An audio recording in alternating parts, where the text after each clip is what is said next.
एक बार की बात है, कई सालों पहले बेतालपुर नाम का एक गांव हुआ करता था।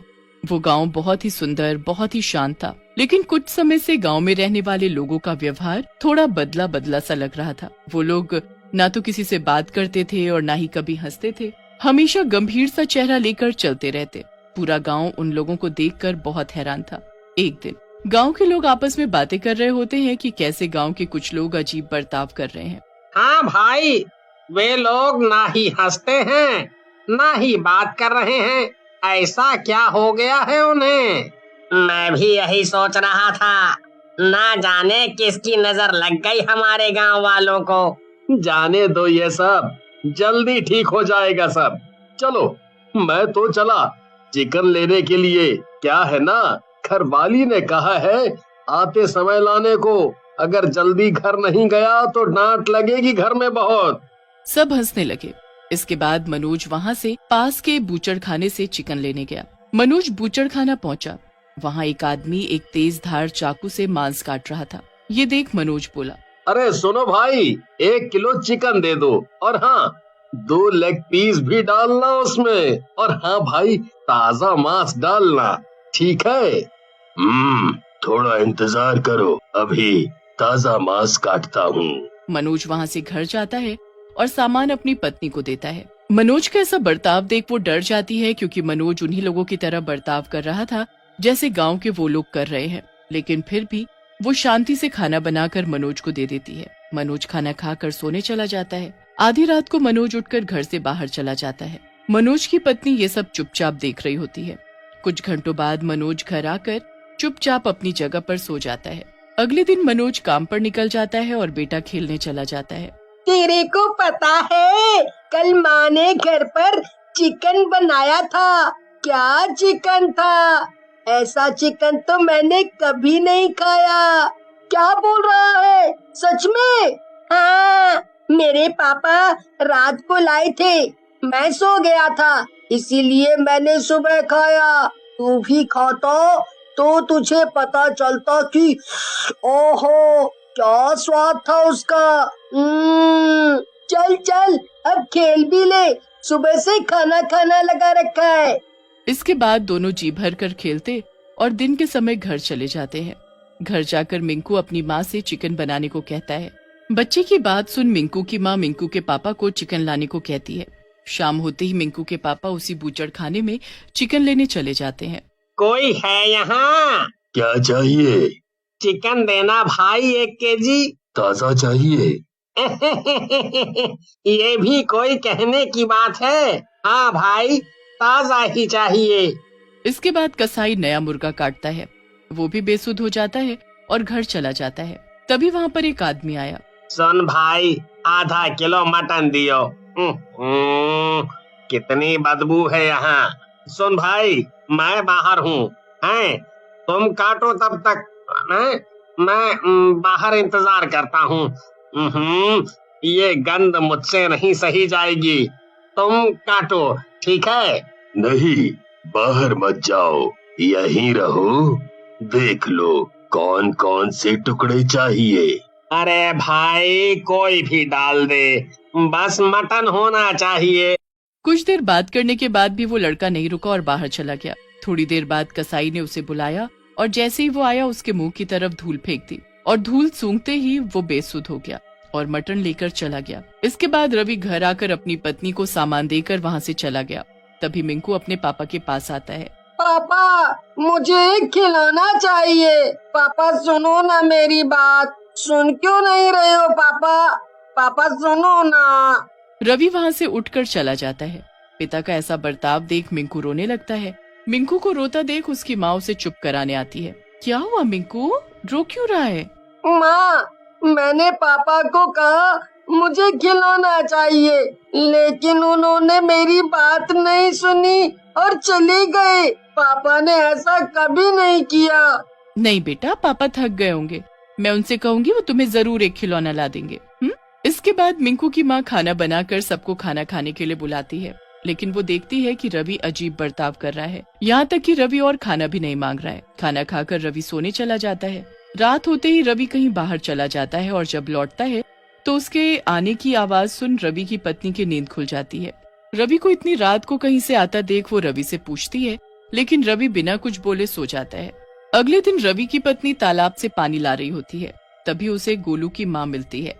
कैसी हो बहन? मैं ठीक हूँ। क्या हुआ, परेशान लग रही हो, क्या बात है? क्या बताऊं दीदी, गोलू के पापा कुछ दिनों से गांव के उन अजीब लोगों की तरह बर्ताव कर रहे हैं। क्या कह रही है? मेरे पति का बर्ताव भी उन्हीं लोगों के जैसा हो गया है। तुझे पता है, रात को अचानक चले जाते हैं, फिर लौट के चुपचाप सो जाते हैं। पूछो तो जवाब तक नहीं देते। सुनो बहन, हमें अपने पतियों पर नजर रखनी होगी। पक्का उनके साथ कुछ गलत हो रहा है। आज जब वो रात को जाएंगे तो हम उनका पीछा करेंगे, ठीक है? ठीक है। अब मैं चलती हूँ। रात होते ही दोनों अपने पतियों का पीछा करने लगी। उन्होंने देखा कि दोनों बूचड़ खाने जा रहे हैं। दोनों की दोनों चुपके से ये देख रही थी। रवि, मनोज और गांव के बाकी लड़के भी उस बूचड़ खाने की सफाई कर रहे थे। करो करो करो, काम करो। तुम सब मेरे गुलाम हो। तुम सब की आत्मा जब तक मेरे पास कैद है, कोई तुम्हें बचा नहीं सकता। रवि की पत्नी की नजर किनारों में लटकी कांच की बोतलों पर पड़ती है। देखो, मुझे लगता है वही सबकी आत्मा है, हमें उसे ही तोड़ना होगा। ध्यान से, उन बोतलों को कुछ न होने पाए। तुम सब आजाद हो जाओगे तो काम कौन करेगा? इसके बाद रवि की पत्नी ने सारी कांच की बोतल तोड़ दी। अचानक सभी होश में आ गए। ये क्या कर दिया?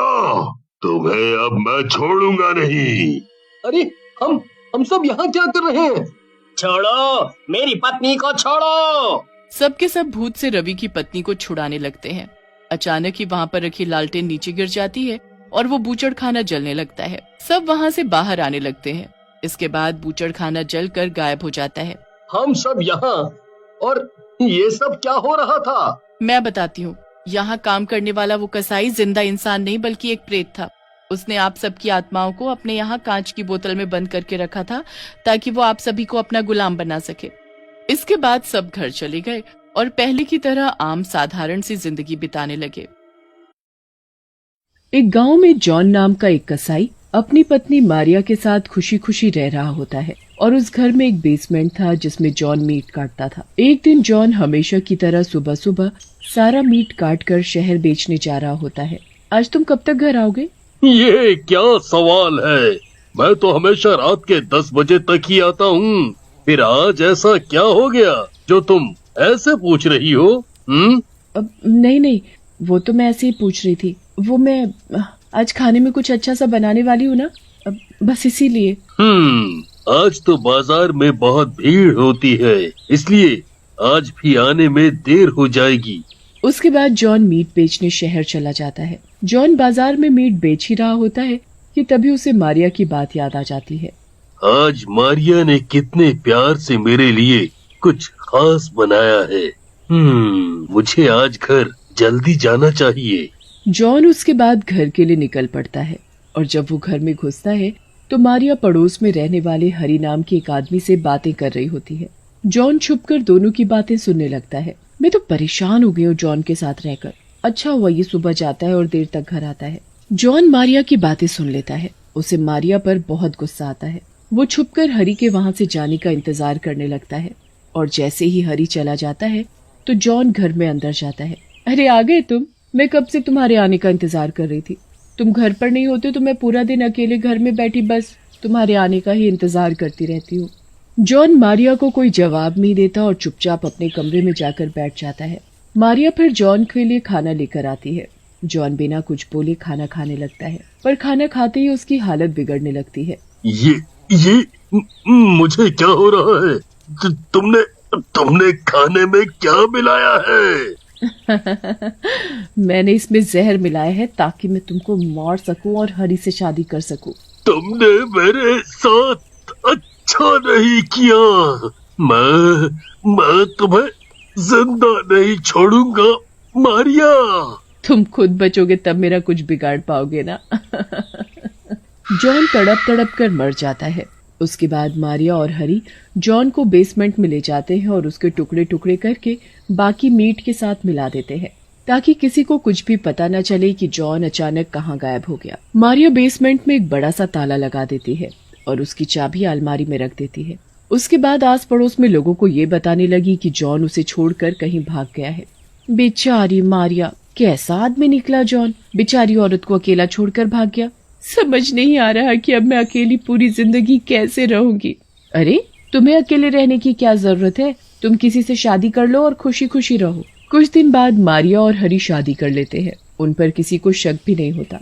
दोनों खुशी खुशी मारिया के घर रहने लगते हैं, क्योंकि मारिया का घर बहुत ही बड़ा होता है। एक दिन जब हरी और मारिया सो रहे होते हैं तो मारिया को बेसमेंट से अजीब अजीब आवाजें आने लगती हैं। मारिया हरी को जल्दी से उठाने लगती है, पर हरी बिस्तर पर नहीं होता। ये हरी कहाँ है? मारिया कमरे के बाहर जाकर देखती है तो हरी कहीं भी नहीं होता। मारिया को कुछ समझ नहीं आ रहा होता कि ये सब उसके साथ क्या हो रहा है। मारिया बहुत डर जाती है, पर फिर भी वो डरते डरते बेसमेंट में जाती है। बेसमेंट का दरवाजा खुला हुआ होता है। मारिया अंदर जाती है तो वहाँ वही भूत हरी को मीट काटने वाले चाकू से काट रहा होता है। मारिया, आओ मारिया, अब तुम्हारी बारी है। कौन हो तुम? तुम्हारा पति हूँ मारिया, जॉन। जॉन। भूत हरी को मार देता है और उसके बाद मारिया के पीछे चाकू लेकर आने लगता है। मारिया वहाँ से भाग जाती है और घर के बाहर चली जाती है। अब मैं कहाँ जाऊँ? अगर मैं इस घर में वापस गई तो जॉन का भूत मुझे मार डालेगा। मैं इस घर में वापस नहीं जाऊंगी। मारिया पूरी रात घर से बाहर बैठी रहती है, पर अपने घर के अंदर नहीं जाती। बैठे बैठे सुबह हो जाती है, पर मारिया की अभी भी हिम्मत नहीं होती कि वो उस घर में वापस चली जाए। इसीलिए वो हरी के घर में जाकर रहने लगती है। वो उस घटना के बारे में किसी को नहीं बताती ताकि उसका सच किसी को पता न चल जाए। मारिया को पैसों की जरूरत होती है, इसीलिए वो अपना घर किराए पर चढ़ा देती है। क्या बात है मारिया, तुम अपना इतना बड़ा घर छोड़कर यहाँ क्यों रह रही हो? और हरी कहाँ है? वो काम के सिलसिले में अचानक शहर से बाहर गए हैं। जब उनका काम शहर में जम जाएगा तो वो मुझे भी यहाँ से ले जाएंगे। उनके आने में कुछ महीने लग जाएंगे, इसलिए मैंने सोचा कि इतने बड़े घर में अकेले रहने से अच्छा है कि मैं यहाँ आकर रह लूं और उसे किराए पर चढ़ा दूं। अच्छा, तो तुम उसे किराए पर चढ़ाने वाली हो? किराए पर तो चढ़ा दिया है, बस आज वो लोग उस घर में आने ही वाले हैं। चलो ये तो अच्छी। उसी दिन फिर उस घर में एक परिवार रहने आ जाता है। उस परिवार में रमेश, उसकी बीवी कावेरी और उनके 2 बच्चे बबलू और पिंकी होते हैं। रमेश मारिया से उस घर की चाबी लेने आता है। मुझे आप घर की चाबी दे दो। हाँ ये लो चाबी। अच्छा, वो मैं बोल रही थी कि बस उस बेसमेंट में मत जाना। पर क्यों? वो दरअसल मेरे पति कसाई थे और वो वहाँ मीट काटा करते थे। उसमें बहुत गंदगी है, इसलिए मैंने उसमें ताला मार कर रखा है। ऐसी बात है तो हम वहाँ नहीं जाएंगे। रमेश और उसका परिवार मारिया के घर में रहने लगता है। सब उस घर में बड़े खुश होते हैं और बच्चों को तो बस इतना बड़ा घर खेलने के लिए मिल जाता है कि उनकी खुशी का तो कोई ठिकाना ही नहीं होता। सब लोग सो जाते हैं। बबलू और पिंकी अपने कमरे में सो रहे होते हैं। रात को जब पिंकी को गर्मी लगती है और वो पंखा चलाने के लिए उठती है तो उसको ठक ठक की आवाज आती है। इतनी रात में ये आवाज कहाँ से आ रही है? पिंकी उठकर देखने जाती है कि आवाज कहाँ से आ रही है। फिर जब उसको लगता है कि आवाज बेसमेंट से आ रही है तो वो नीचे चली जाती है। बेसमेंट का दरवाजा खुला हुआ होता है। पिंकी को बहुत ही गंदी बदबू आने लगती है, पर वो फिर भी अंदर जाकर देखती है। अंदर वही भूत चाकू लेकर मीट काट रहा होता है। पिंकी के डर के मारे आवाज ही नहीं निकलती और वो वहीं गिर जाती है। आजा आजा, तेरी बारी। ना, मैं भूत चाकू लेकर पिंकी की तरफ बढ़ने लगता है। पिंकी भागने की बहुत कोशिश करती है। फिर वो पिंकी के बाल पकड़ता है और उसे घसीटते हुए अंदर ले जाने लग जाता है। वो पिंकी को सामने मीट काटने वाली टेबल पर लिटा देता है और बस उसे काटने ही वाला होता है कि वहाँ रमेश आ जाता है। छोड़ दो मेरी बच्ची को, प्लीज प्लीज छोड़ दो, प्लीज। पापा मुझे बचाओ। रमेश को देखकर भूत हैरान हो जाता है और उसके हाथों से चाकू गिर जाता है। रमेश, मेरा नाम कैसे पता तुम्हें? मैं जॉन। जॉन? तुम जॉन हो? ये सब क्या हुआ, कैसे हुआ? मारिया ने मुझे जहर देकर मार डाला था। उसके बाद मारिया और हरी दोनों ने मेरी लाश को यहाँ लाकर उसके टुकड़े टुकड़े करके उसे मीट में मिला दिया। उसने मुझे धोखा दिया। मुझे पहले ही शक था कि मेरा भाई ऐसे भाग नहीं सकता। जब मारिया ने सब गांव वालों को ये बोला कि तुम उसे छोड़कर भाग गए हो, तो ये बात मुझे भी पता चली। मुझे इस बात पर यकीन नहीं हुआ। फिर उसने दूसरी शादी भी कर ली। उसके बाद मुझे पता लगा कि वो इस घर को छोड़कर किसी और घर में रहती है और इस घर को किराए पर देना चाहती है। मैं बस उसी वक्त मौका देखकर सच का पता लगाने के लिए एक किराएदार बनकर यहाँ आकर रहने लगा। मारिया ने कभी मुझे देखा भी नहीं था, इसलिए पता ही नहीं चला कि मैं तुम्हारा भाई हूँ। मैंने हरी को मार डाला और अब तुम मारिया को यहाँ लेकर आओ। मैं उसे अपने हाथों से मारना चाहता हूँ, तभी मेरी आत्मा को शांति मिलेगी। उसे मैं यहाँ जरूर लेकर आऊंगा और उसे हम मरने से भी ज्यादा बड़ी सजा देंगे। रमेश उसके बाद मारिया के घर जाता है और उसे जैसे तैसे करके उस घर में ले आता है। उसके बाद रमेश और कावेरी मारिया को पकड़कर उस बेसमेंट में बंद कर देते हैं। मुझे यहाँ से बाहर निकालो, निकालो मुझे यहाँ से। तभी वहाँ जॉन का भूत आ जाता है। अब तुम्हारी बारी मारिया। मुझे मत मारो जॉन, मुझे माफ कर दो। मैंने हरी से शादी करने के लालच में तुम्हें जहर देकर मार डाला और फिर तुम्हारे टुकड़े करके मीट में मिलाए। मुझे सब याद है जॉन, पर मुझसे बहुत बड़ी गलती हो गई। मुझे माफ कर दो, माफ कर दो मुझे। तुमने जो किया है तुम्हें उसकी सजा भुगतनी पड़ेगी मारिया।